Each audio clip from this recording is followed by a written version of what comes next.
আজকের নিবেদন নিয়ে এসেছে দারুণ একটা রহস্যময় গল্পের খোঁজ, যার নাম ছায়ার মোহময়ী জঙ্গল। প্রাচীনকাল থেকে গ্রামের মানুষরা ছায়ার মোহময়ী জঙ্গল সম্পর্কে একাধিক গল্প বলে আসছে। জঙ্গলের গভীরে নাকি এক রহস্যময় আলো আর এক ভৌতিক ছায়া সবসময় খেলা করে। এই জঙ্গলের ধারে কোনো মানুষ খুব কমই সাহস করে, তবে যারা একবার সেই জঙ্গলের মধ্যে ঢুকেছে তারা আর ফিরে আসেনি। গ্রামের ছোট্ট মেয়ে আরিয়া এসব গল্প শুনে বড় হয়েছে। তার বয়স মাত্র 10 বছর, কিন্তু তার সাহস আর কৌতূহল ছিল অপরিসীম। তার মা বাবা তাকে বারবার সতর্ক করেছিলেন, আরিয়া, ছায়ার মোহময়ী জঙ্গলে কখনো যেও না। একদিন আরিয়া গ্রামের পাশের ছোট্ট নদীর ধারে খেলছিল। হঠাৎই তার নজরে পড়ল জঙ্গলের ধারে কিছু একটা চকচক করছে। কৌতূহলী আরিয়া ধীরে ধীরে জঙ্গলের ধারের দিকে এগিয়ে গেল। সেখানে পৌঁছে সে দেখতে পেল একটি সোনালী চাবি পড়ে আছে। আরিয়ার মনে হল এই চাবির সাথে কোনো রহস্যময় ঘটনার যোগসূত্র আছে। আরিয়া চাবিটি তুলে নিল এবং জঙ্গলের মধ্যে প্রবেশ করার সিদ্ধান্ত নিল। সে ভাবল, আমি সাহসী, আমি এই বনের রহস্য উদ্ঘাটন করব। জঙ্গলের ভিতরে প্রবেশ করতেই আরিয়া অনুভব করল এক অদ্ভুত অনুভূতি। জঙ্গলের গাছগুলো এত উঁচু আর ঘন ছিল যে দিনের আলো সেখানে পৌঁছাতে পারত না। চারপাশে শুধু ছায়া আর ছায়া। হঠাৎই এক মৃদু সুর ভেসে এল। আরিয়া সেই সুরের উৎস খুঁজতে শুরু করল।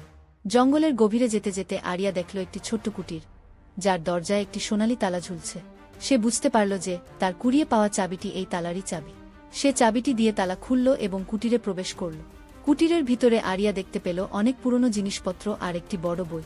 বইটির উপরে লেখা ছিল ছায়ার মোহময়ী বনের রহস্য। আরিয়া বইটি খুলল এবং পড়তে শুরু করল। বইটির মধ্যে লেখা ছিল এক প্রাচীন জাদুকরের গল্প, যে এই জঙ্গলের গভীরে লুকিয়ে ছিল। জাদুকরটি ছিল অত্যন্ত শক্তিশালী এবং সে চেয়েছিল তার শক্তি অন্য কেউ পেয়ে গেলে তা সঠিকভাবে ব্যবহার করুক। তাই সে এই কুটিরে সব রহস্য লুকিয়ে রেখেছিল এবং জঙ্গলের ছায়ার মধ্যে তার শক্তি ছড়িয়ে দিয়েছিল। বইটি পড়তে পড়তে হঠাৎই আরিয়া দেখল এক অদ্ভুত আলো কুটিরের মধ্যে ছড়িয়ে পড়েছে।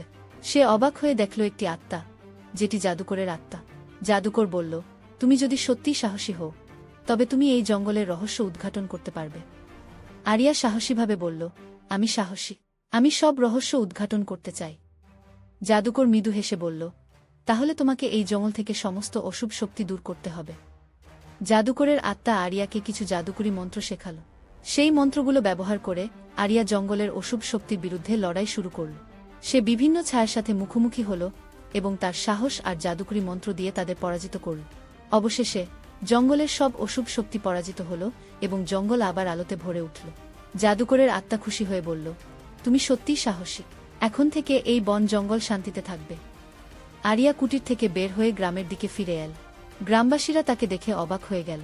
তারা ভাবল, আরিয়া তো জঙ্গলের ভিতরে গিয়েছিল, সে কিভাবে ফিরে এলো?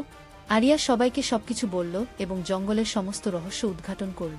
গ্রামবাসীরা তার সাহসের প্রশংসা করল এবং তারা বুঝতে পারল সত্যিকারের সাহসী মানুষই সবকিছু অর্জন করতে পারে। আরিয়া তার মা বাবার কাছে ফিরে গেল এবং তারা গর্বিত হয়ে তাকে বুকে জড়িয়ে ধরল। সেই দিন থেকে ছায়ার মোহময়ী জঙ্গল আর কোনো ভয়ঙ্কর জায়গা হিসেবে পরিচিত রইল না, বরং তা একটি শান্তিপূর্ণ